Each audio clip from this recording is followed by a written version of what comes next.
Hey everybody, how are you? Welcome into the community-only live stream. It's just us, just a little family here, Paul, getting together, answering your questions. We see everybody in the chat. We welcome you in. We're glad you're here. We are getting fiber in the office. Very exciting. Mo's pissed because he can't get fiber at his house. So bummed. I can't get fiber, can I? No, you can't. I have one goal in life. Not all the riches in the world, nothing. You'll have fiber in the next 5 years. You'll have fiber optics in the next 5 years. Paul, will you talk about the book club tomorrow? Tomorrow, 10:30, book club, chapters 5, 6, and 7 of Psychology of Money. I love it. Great book. I think I actually like that book more than Richer, Wiser, Happier. Yeah. I love it. I just think it's like so important. It's different. Well, it's different. The thing I like about it is it's talking to us versus we're going to talk to other people. Even though Richer, Wiser, Happier is great for that reason, it's nice to see all these different people have the exact same philosophies essentially. But Psychology of Money is all about, I just love the chapter about it doesn't matter how much money you start with or how much money you earn. If you can't manage the money, you're doomed. This is a lot of people out there. Well, it's vast majority. It's pretty much only thing with it. And my bias, of course, is I started with money and everybody says that's why you're successful. And I say, really? Well, I always joke with people and say, if you started with my money, you'd be dead or broke right now. And that's a going joke I have with people who say that. Well, how much money did you start with? I mean, your dad came over here. Yeah, I mean, I started with I started with a good chunk. Enough that it was I started with a good chunk. Enough to keep going. But look what you've I know that's the thing. I've done a very good job with it, and I've had a bad 5 years. I've still done a great job with it, but it's about the next 60 years that matter. What do you mean bad 5? What was that? What do you mean a bad 5 years? Oh, I mean, I haven't been in the markets for 5 years. And, we've started a lot of businesses and those are getting going and they're doing well now, but it takes time. We had a business we started 3 years ago, just now started making money. Yeah. In fact, the sports took 2 years to start making money, 2.5 years. Yeah. That's crazy. It is. We welcome you all in. We're taking any requests, any questions you may have. We're certainly there for you. Someone asked about Paul. Someone asked, Paul, did you start in real estate or stocks? I started in stocks back when I was 13, 14 years old. And then I went into real estate because my neighbor said to me, Paul, any rich person you see, they own real estate. That's what made me go, I must do this then. Yeah. I read Real Estate Riches, which is part of the Rich Dad, Poor Dad series by some Dutch guy, I think. I don't know, but I read it and I was like, this makes perfect sense to me. Let me go do this. You started with a duplex and then quickly moved up? Yeah. I had the money to go. And somebody told me, with your money, you should go bigger. It'd be easier to manage and make more money. So that's what I did. What's the greatest percentage of your net worth you've ever had in stocks? 100%. 100%? Yeah. When I didn't have real estate before, I would have 100% in stocks. Mo, what about you? 100%. I was 100% stocks until October of 2018. So when it comes to cash, mark my words, the next 3 to 5 years, we'll be 100% stocks. Oh, 100% we will be. Because this is... Because that's the thing. Everybody's hearing me go, I'm 93% cash. Yes, but the market's massively overpriced. At some point, people will go from saying you hate every stock to, come on, Paul, you love every stock. Which one are we supposed to pick? It'll happen. So, I mean, this is the main argument that people, YouTubers who are, they poke fun at you, Paul, is because how can someone not make money in this market? Because everybody's making money in the market.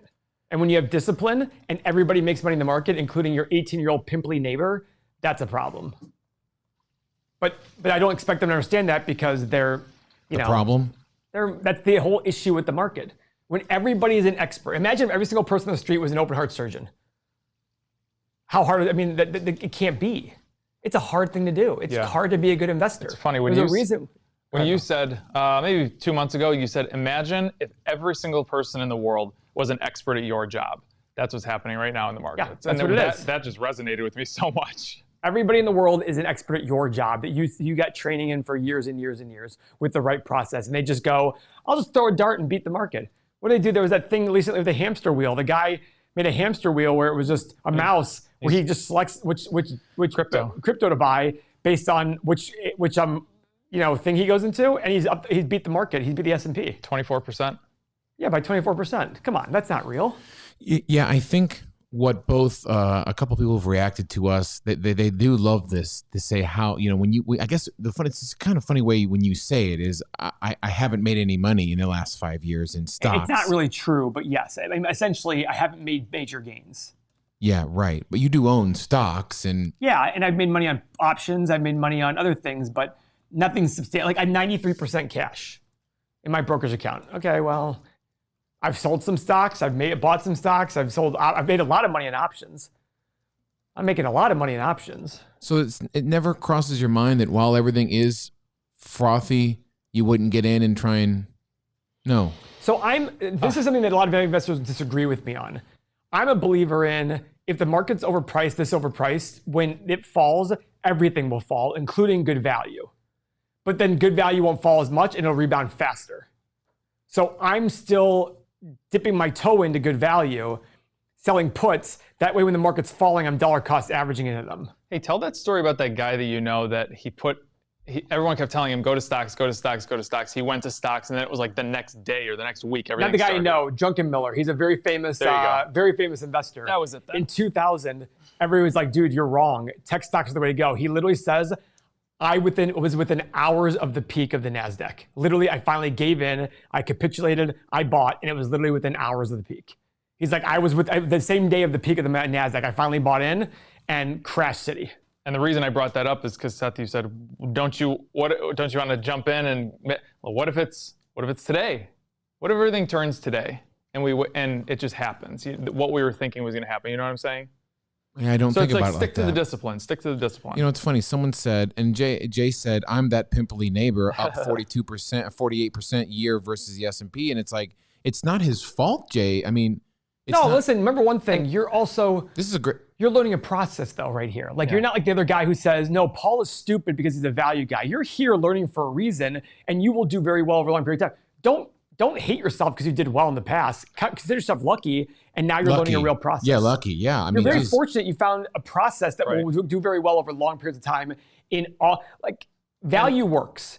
Everything in the world, you go back and test it over decades, over 150 years. Value works better in long term than anything else. And it's important, and it seems like you realize that 48% is not. It's an anomaly. You're not going to do that every year. And to my testament, when people email me and say, Paul, because of you, I made this much money. What do I say to them? Whoa. Don't give me credit yet. Let's wait 5 or 10 years before you give me credit when you follow the process fully.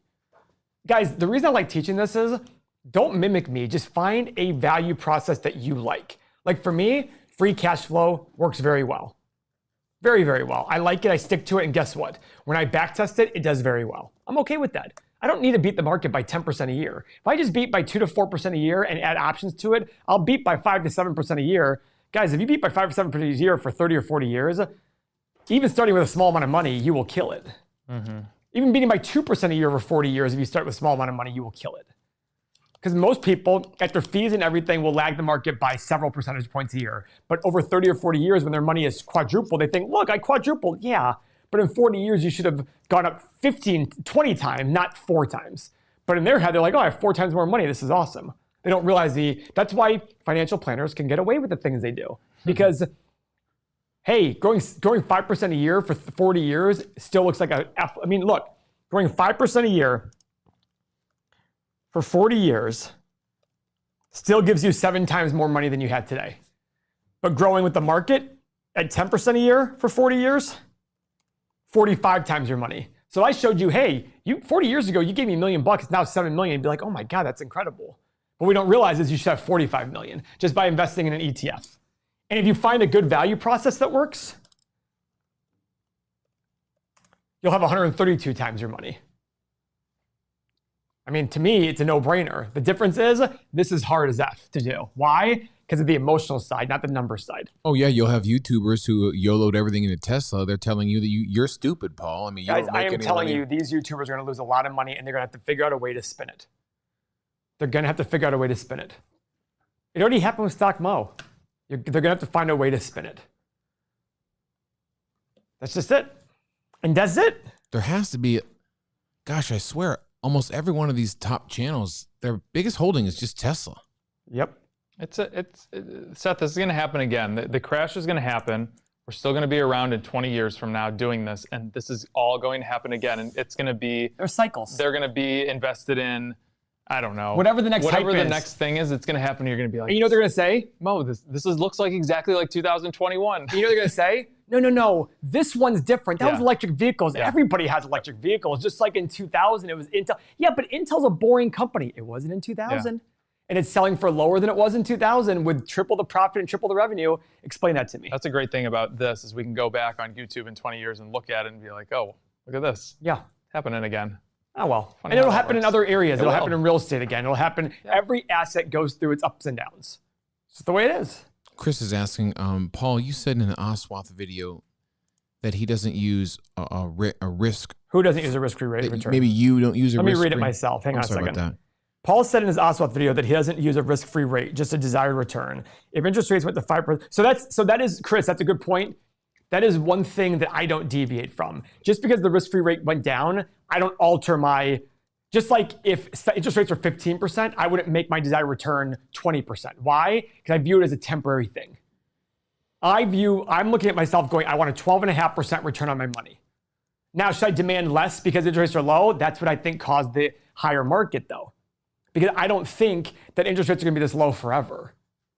Now, should I change it because it's like a 7-year outlook? Okay, do I think interest rates will be low for 7? I don't know. I would rather just sit there and say, listen, for me to put my money into something with all my options, I wanna make 12.5%. Because I can go invest in one of my pieces of real estate and make 15% on an asset I already own. So why do I go get something for 7%? I don't want that. I want 12.5. I'd rather sit in the cash and wait for the right time to buy, which is also why Warren Buffett has 170 or $200 billion in cash. He's waiting for the right thing to buy. Yeah, that's all I need to know. I mean, like I said, I watched the reviews and it just does sound funny when like, wait a minute, other normal people are just coming. What kind of dummy do you have to be to not make money in this market? I'm thinking, yeah. This kind of dummy. Yeah, you're right. A really smart dummy. I mean, if you look at the biggest value investors out there, they're not making money in this market. And they've done very well for a very long period of time. It's Gordon, not about the year-to-year moves. Nope, up I to care one about side or 10, the 20-year other. periods. It's an average over a long period of time. I'm 40. My brother's 32. Mo's 33. Seth is 40. Tim's 41. We don't care. We're going to be around for 30 more years doing this. Gordon asked a good question. Everyone, what do companies do with their cash while not using? First off, how liquid is the cash? Well, it's cash. It's very liquid. They sit around with it. They put it in low cost, in low treasury bills, things like that. They get very little money. That's why they always want to be investing the money. Apple's buying back? You buy back shares. It's a very good way. If the stock is reasonably priced, buy back shares. Invest in other businesses. Make acquisitions, things like that. If you're in the bid and ask, it's funny, Mo, sometimes I look over there and think, it can't be that simple. I mean, there's other trading channels and they're just all over the place. And sure enough, I talk about this on a couple episodes coming up, but I have a friend in our lives, a mutual friend, a great friend of mine, and a new friend to Paul. And they had a lot of their money in a very safe, low yield dividend bank account because they were very scared to invest it. And then now, Paul, it's got to be 2 months. He's making trades in the bid and ask and just laughing about what do you mean someone would not follow these rules? Yeah. Is this the GOAT? It is. And he's paid for the bid and ask for the next 2 years in the first 6 weeks. Not typical. But I told him, I said, What kind of capital? How much money did he start with? What do you think? I don't know. 20,000? 20,000? Oh, wow. Yeah. 20,000. He's already made 10%?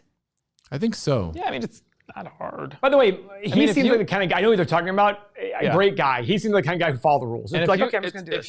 if you have the right rules in place and the process works and you keep doing it over and over and over, it's going to work for you.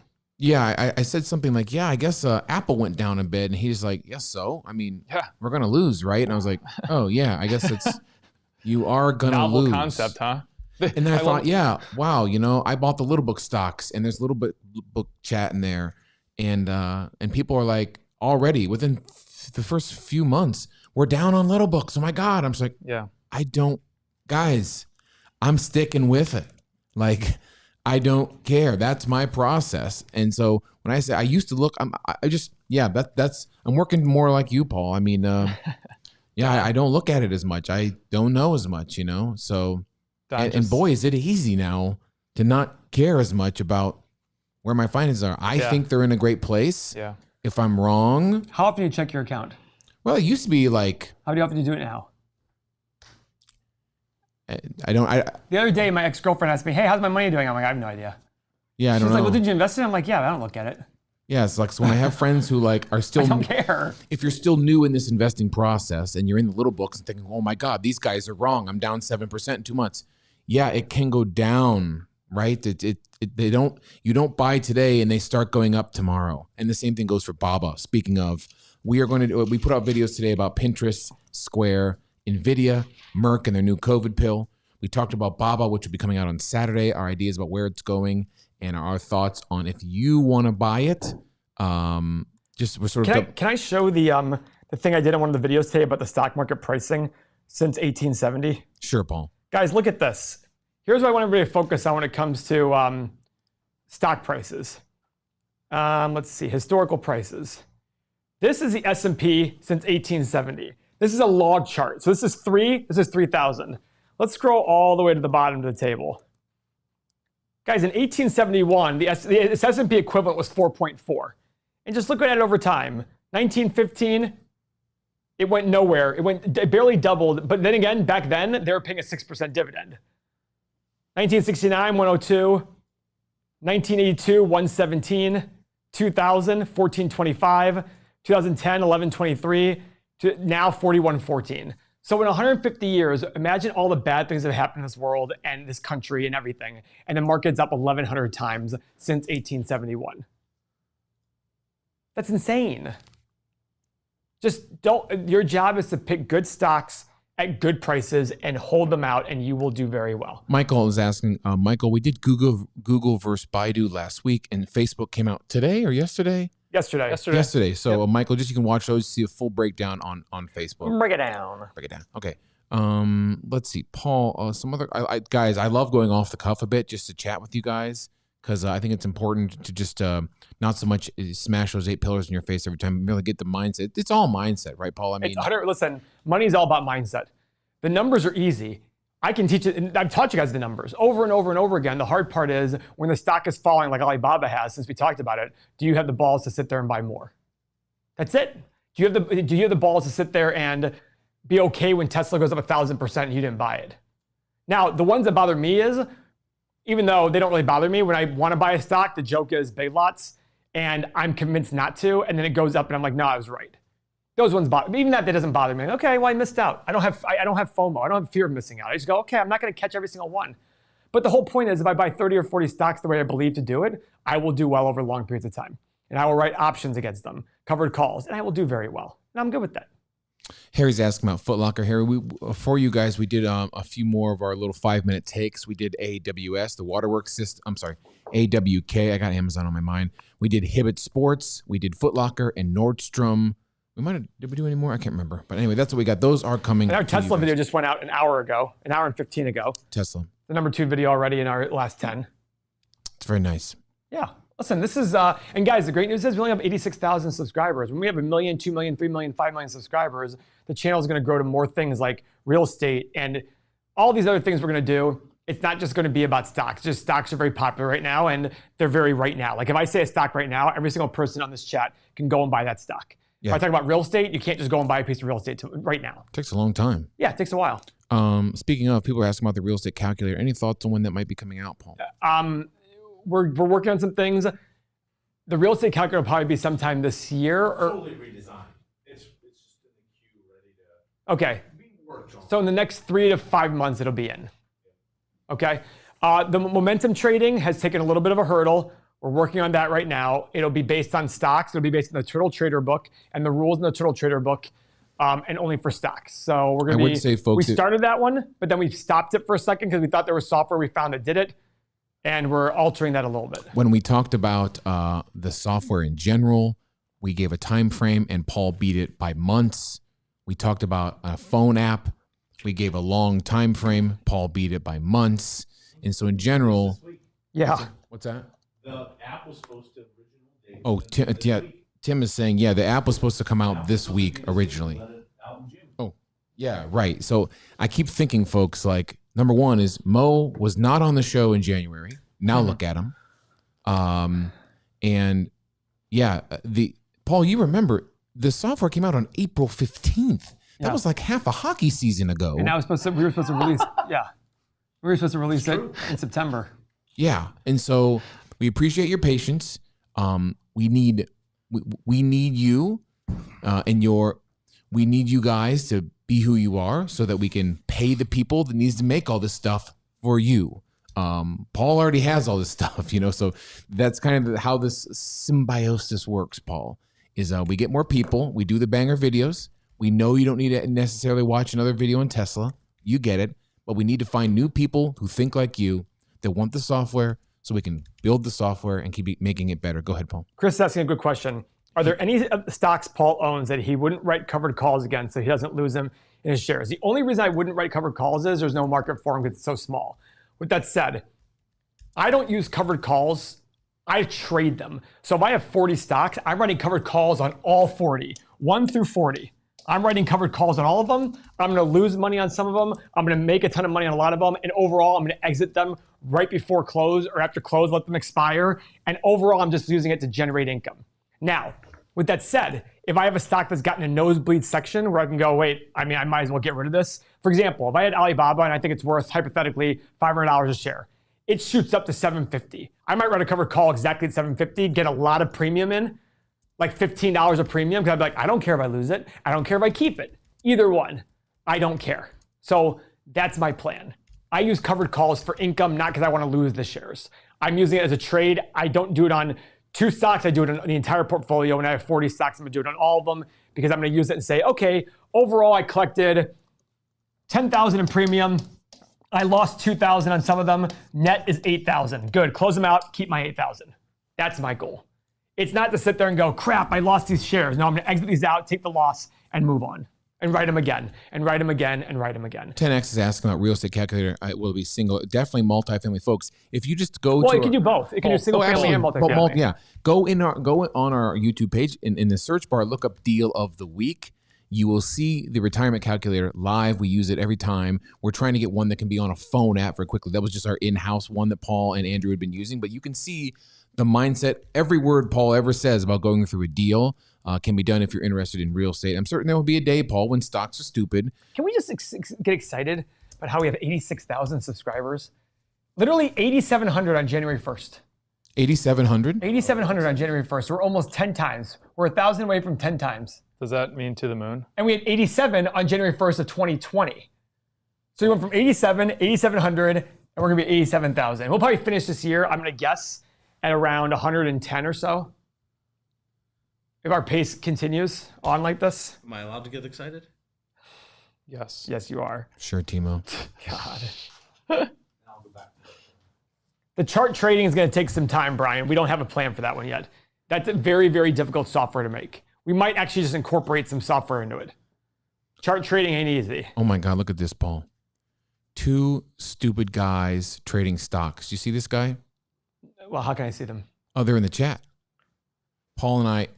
His name is, I'm sorry, guys. No one knows this joke with me.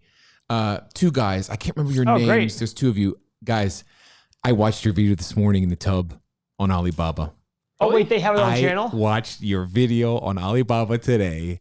Wow. I like these 2 guys. How many subs they got? Oh, I'm sorry. I don't want to demean it. Not very many at all. Well, it's fine, but maybe less than 10,000. I would think maybe I don't know. stick with it. It might even be 1,600. But guys, I watched your video today, and It was good? I like them. I watched them. They seem similar to us. He says he's similar to us. Yeah, they were talking about 2K subs. Yeah, one of the guy. We had 2,000 subs. What? One of the guys was talking about Charlie Munger. I like when some people do some due diligence that I frankly don't have time to. So he got into the F13 filing. 13F. 13. See, there you go. He got into the 13F filing by Charlie about buying more. I like those guys. So here we go. They started in February. New channel. Yeah. There you go, guys. I love Anyway, I like them. Sorry, I didn't mean to digress, but that was really funny. Good to see you guys. So, anyway, someone else was asking Paul, darn it. Someone else said, hey, I've made some money in a stock. Do I get out or keep running it? What about, exit strategy? Is that a thought process when you get into some of these? Well, all I think about is, did it hit my value or not? And do I have another option for buying something better? That's it. That's what I'd look at it as. It could be wrong, it could be right. It depends if I want. I mean, there are stocks that I probably think to myself I want to own long term. Like Alibaba might be a forever hold for me or a very long hold for me. I don't know. Charlie Munger did increase his stake in Alibaba by over 80%. Puts and calls, Tim. I try to keep in the 10 to 20 delta, 0.1 to 0.2 delta. I try. I mean, listen. At the end of the day, a covered call, the return's gonna be what the return is. On a put, I'm trying to get over 15% or more, but it depends on the company. A company like Microsoft, it's gonna, unless you write a really tight put, you're not gonna get 15% on a 10 to 20 delta.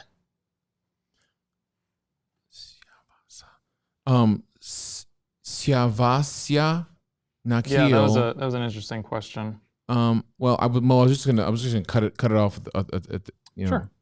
Yeah, I think we have gotten into some tax questions in the past, and I think I can maybe speak for the boys in saying that we're certainly not tax experts, and it's not on our minds at all whatsoever in terms of making money. We just sort of Mike. Our thought process is you're going to get taxed. Yep.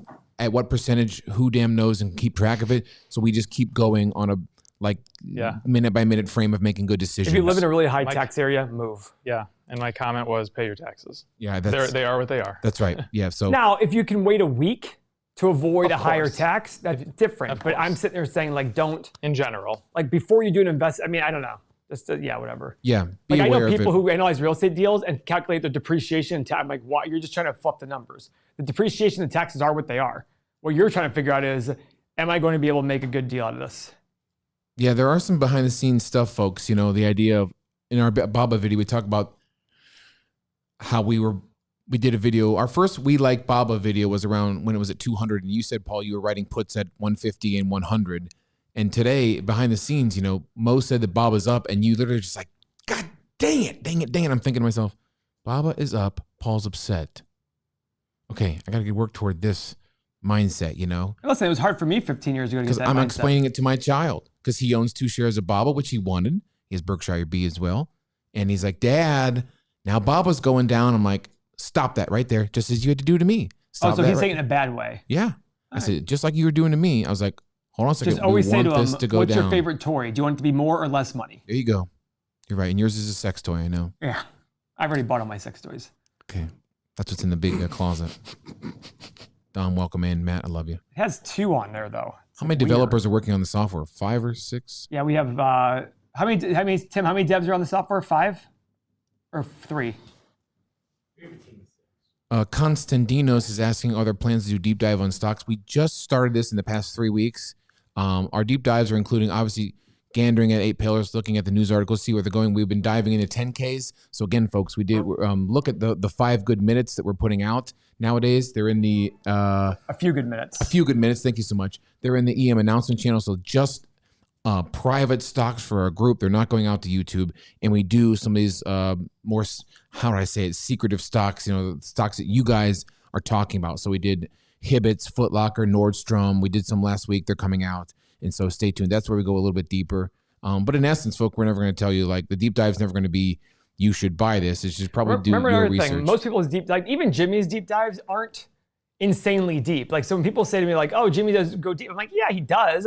I love Jimmy.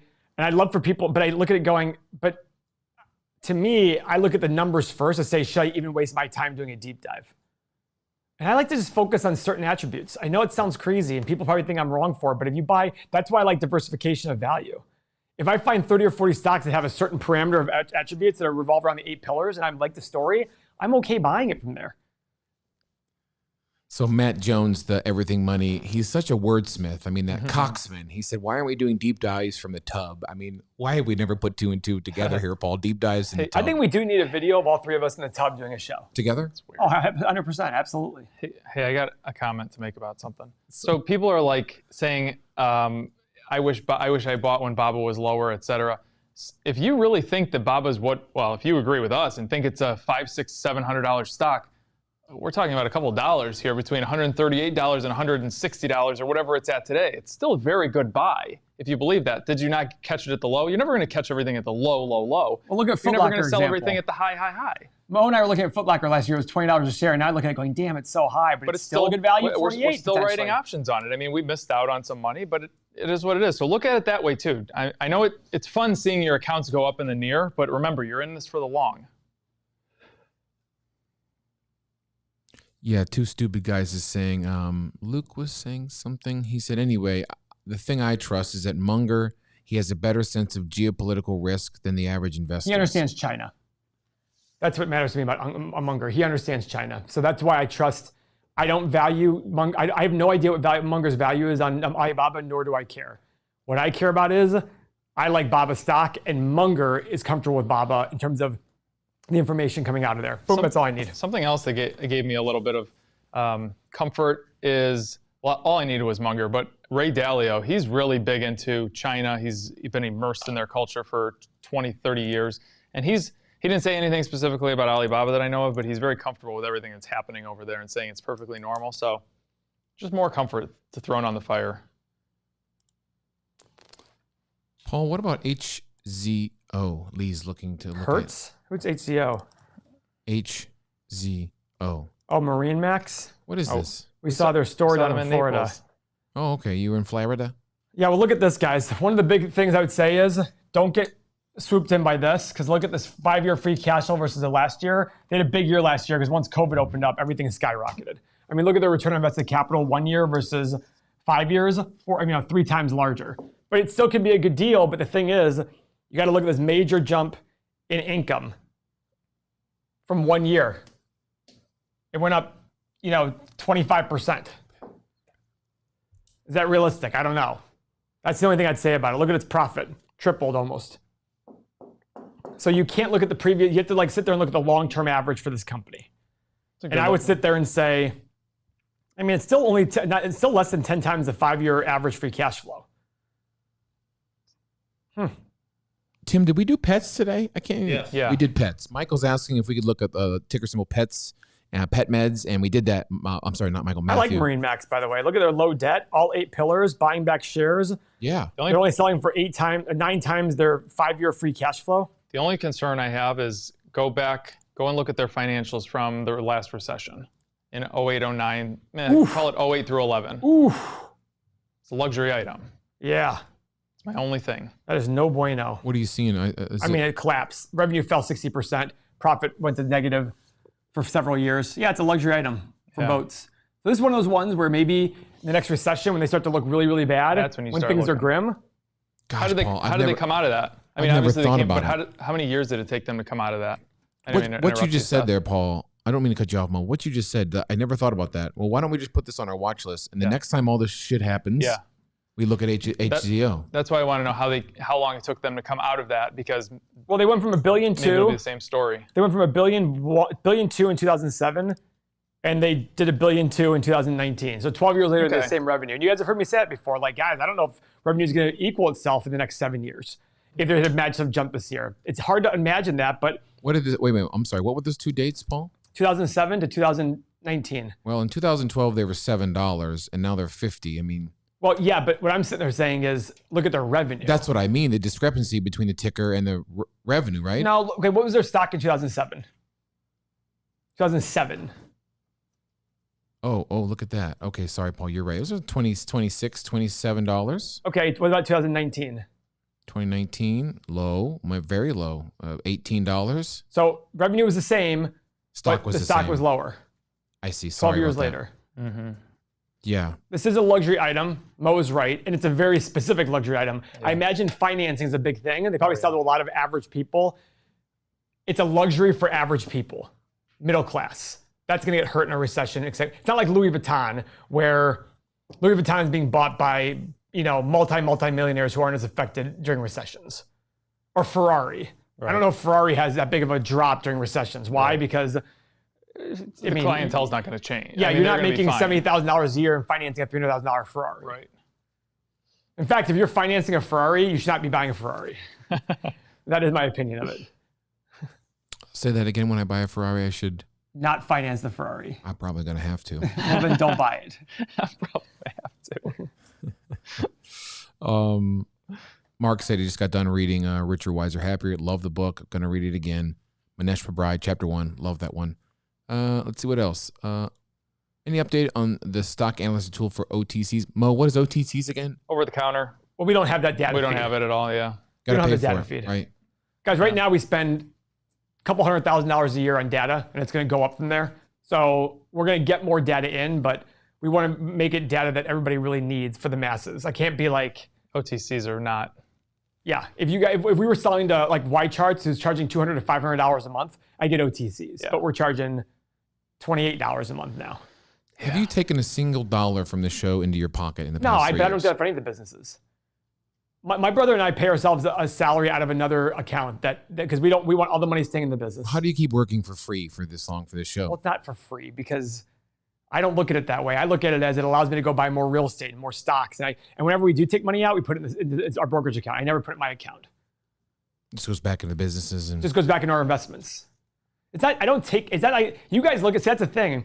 You guys look at it as you don't take any money. Yeah, I do, because I'm living the lifestyle I want to live on other income. And the other ones are just stacking up cash, stacking up investments, and keep growing. And it's stuff I like doing. Like, to me, I would rather spend $1 million investing in a property that might go up in value by $3 million versus $1 million put in my pocket to go do what with it? I see. You're right. Piss it away on a Ferrari? The reason I asked is people are saying, "Hey, when are the UK stocks? When are the Swedish stocks coming?" And it's like, guys, this software's been around for 6 months, not 6 years, let alone a couple decades. You know, we just we need some time to get this cooking. And Paul is reinvesting into this for sure. And yeah, we're working for you guys. Trust me. Our bank account doesn't reflect the profit we've had this year.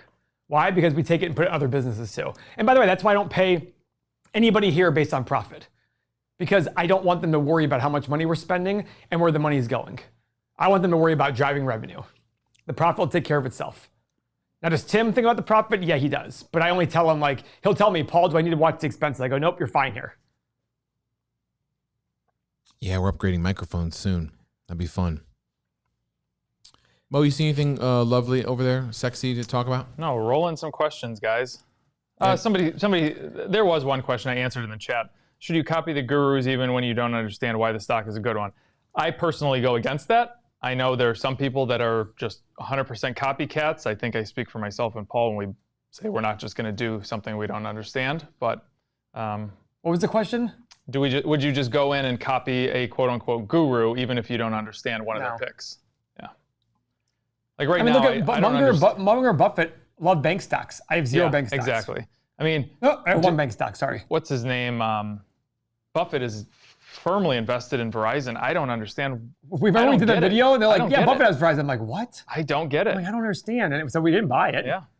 To this day, I remember seeing it the other day. It said Verizon. I'm like, "How the heck does he have Verizon? Yeah, Like, what's he seeing that I don't see?" understand. And I'm sure there's a lot of stuff he sees that I don't see. Of course. Doesn't make me lose sleep at all. Yeah, Harry's talking specifically about Manish Pabrai. He's He loves being a cloner. He's a cloner. And by the way, more power to him. Hey, and he's doing it. Clearly, he's doing it well. So hey, if that works for you, go for it. Look at Bacon Meme's comment there. I mean, don't go chasing hype stocks. Please stick to the fundamentals and technicals that you're used to, baby. You know what that's from? How dare you even ask me? BWA. What is BWA? I've seen it a few I times. don't know, but you're right. Nancy Pelosi has a very good track record for Yep, investing. 10 out of lately. 10. Borg-Warner. Is it German companies? They make pistols. No. Auto they make supplies. auto supply yeah, a friend parts. of mine works for them. Borg. I mean, auto supplies. Let's Oh, look at the revenue Wait, jump. Borg Warner? Look at this. Borg Warner. I'm saying Look at this Warner. revenue jump, guys. Be very careful. Paul, you loved this back in the Oh, look at that revenue almost pandemic. Remember During how the much, pandemic? Yeah, remember how much you were talking about this? Okay, but guess what? Look at the pandemic now. Oh, I know. Let's look at the pandemic. Go to March. $20 a share. That's when you liked it. That's when I liked it. But remember this? Yeah, you remember this. What was Yeah. that, Tim? Oh. Yep. But now, no. Now it's just kind of hard. What do you think? I mean, look at last year. Look at their free cash flow. I mean, it's much higher than the average. Look at their net income and revenue, much higher than look at the historical revenue. It skyrocketed. Profit didn't skyrocket as much. Kind of surprised by that. And their shares, they're issuing more. Oh, they issued a lot of shares in the last year. Interesting. What dicks. And plus, the auto industry, we're coming off record sales, guys. I just don't believe in buying on record times. I know Warren Buffett always says, hey, you buy a good business, you don't worry about the cycles. Same with Gary. I disagree.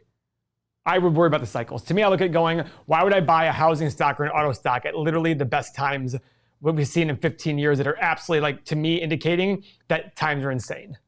I bought a sports car last February. This year I traded in and got more money for it than I paid for it last year. And it wasn't because this car, I had the same car before and it lost value immediately. That's weird to me. To me, that says something's incorrect in the market. Rodney's asking about EBITDA. Can you give us elementary terms of what EBITDA is one more time? Because I don't. I don't like looking at EBITDA if he means EBITDA, Paul. EBITDA. Duh, not Tom. Earnings before interest, depreciation, taxes, and amortization. Now, I'm a big believer that depreciation is a very real expense. Buffett and Munger talk about this all the time. Guys, businesses apart from real estate, if they have depreciation, it's because it's the capital expenditures that we talk about that come off the cash flow. Those are real expenses. Those are real expenses to maintain their properties and their equipment and to buy more equipment to maintain their business. If you take out depreciation, a high capital intensive business is going to look a lot better than it should. I prefer when I look at anything, EBIT, earnings before interest and taxes. And the reason being is taxes are what they are from where they're at. And interest is, I don't care what the interest in the company. I could have zero debt. I get to alter how much debt I have. That's why I look at EBIT more. So that's just my quick lesson on EBITDA, but I don't look at EBITDA at all. A lot of people do. I just don't. Mm-hmm. Brian wants to look at UI. Ubiquity. Wireless and wireline network equipment provider for small internet service providers. 8 pillars. Oh, our very common theme. Value. Whenever you see the first and last X, it's an overvalued stock, and it's by a ton too. And look what's cool. They're very similar. By the way, Tim, we should make this price to free cash flow less than 22.5 to be consistent with PE. Not 20 anymore? No, because I do believe earnings and free cash flow over long periods of time should equate out. So we should make it or make this 20. One of the two.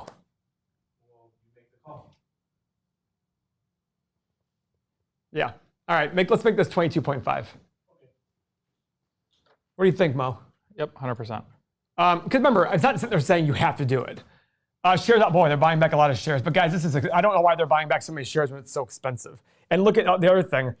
Free cash flow skyrocketed in the last year.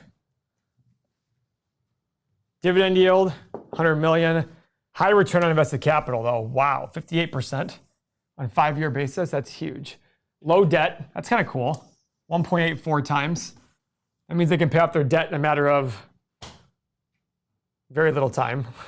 Good job, Paul. It's just expensive. I don't know what else to tell you. It's just expensive. It's just very, very expensive. Paul, here's a good question for you. Yeah. What's your thoughts about if a company issues 15% of shares per year but grows at 70%, acquiring other companies? So I don't like looking at growth through acquisitions. Exactly. That doesn't mean they can't do good acquisitions, but I like growth as like, okay, if this company just stayed by itself, how would they grow intrinsically? That's what I care about. That's like when I do retail or like restaurants, I want to look at them saying, listen, let's say they assume they open no new locations because they can usually get a good return on their money by opening new locations. But issuing shares in and of itself isn't good or bad. It can be good, it can be bad.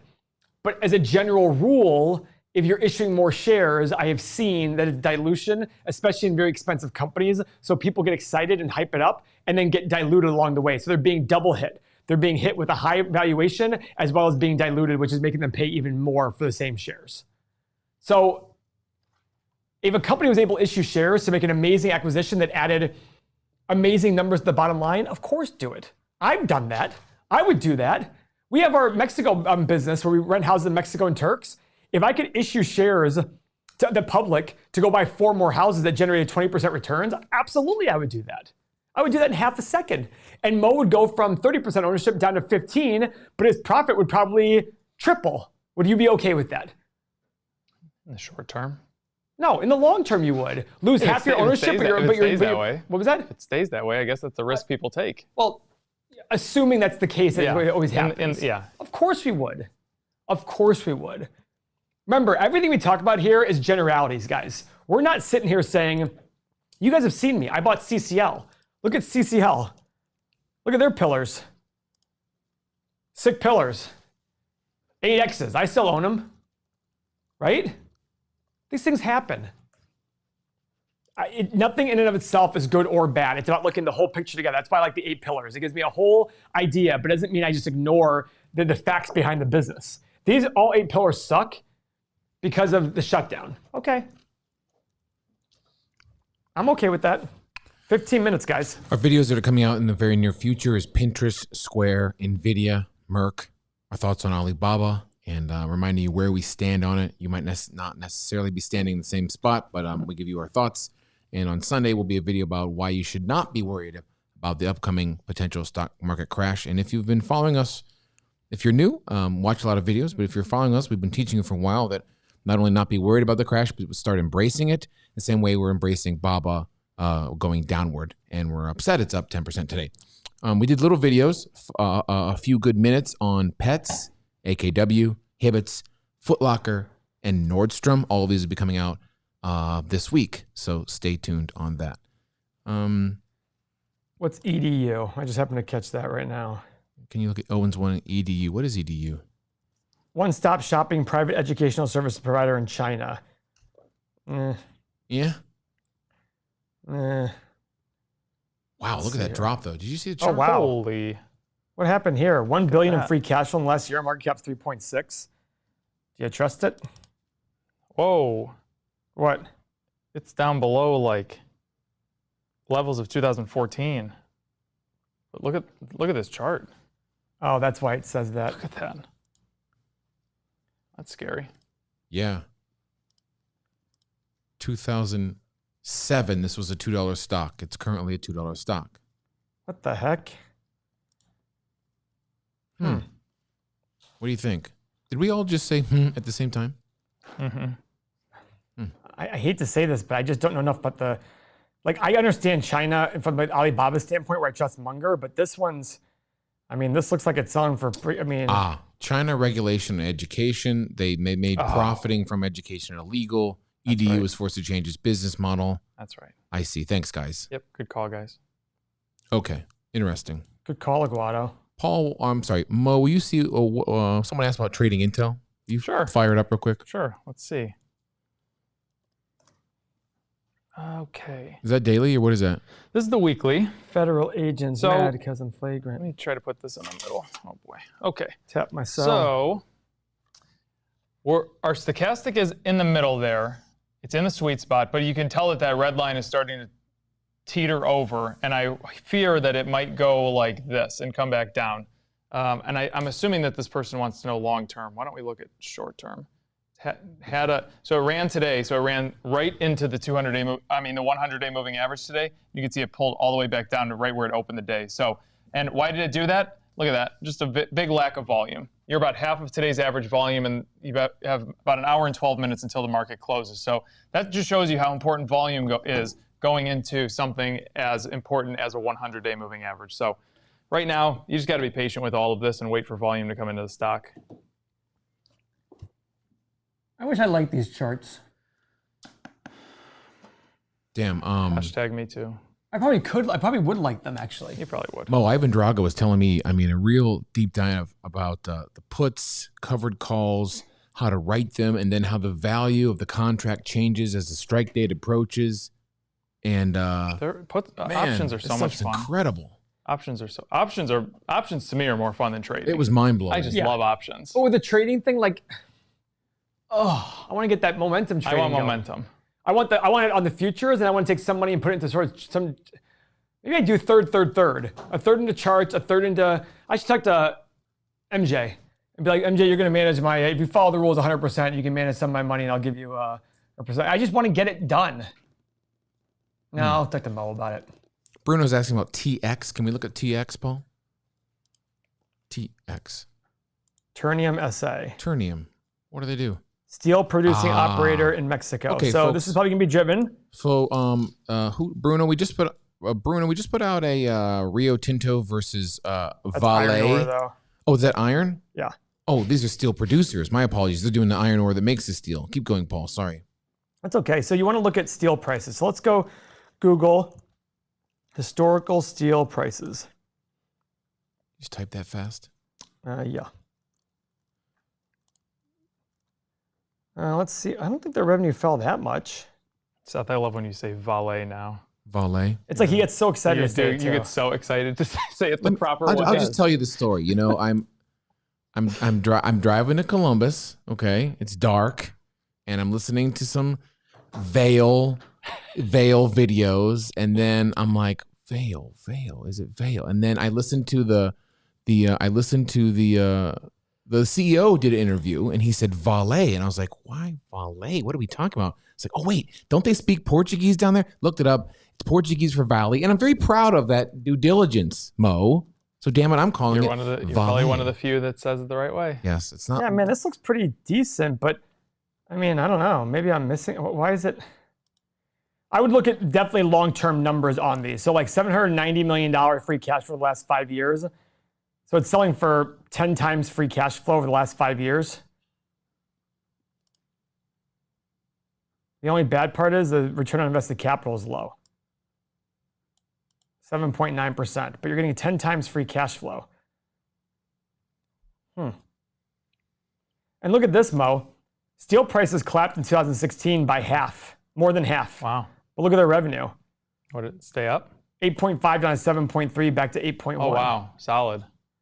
I wonder if they but then why 2020 do they have? Did they make an acquisition or something? That's what I'm wondering. Yeah. Let's go look at the cash flow statement. Could be Acquisitions. No. Even in, what was it, 17 you said? I mean, 2016, they did $250 million in 2015. I don't think $250 million would have bought that much. I mean, we have to go look at that, see what it was. Yeah. They made a big acquisition in 2012.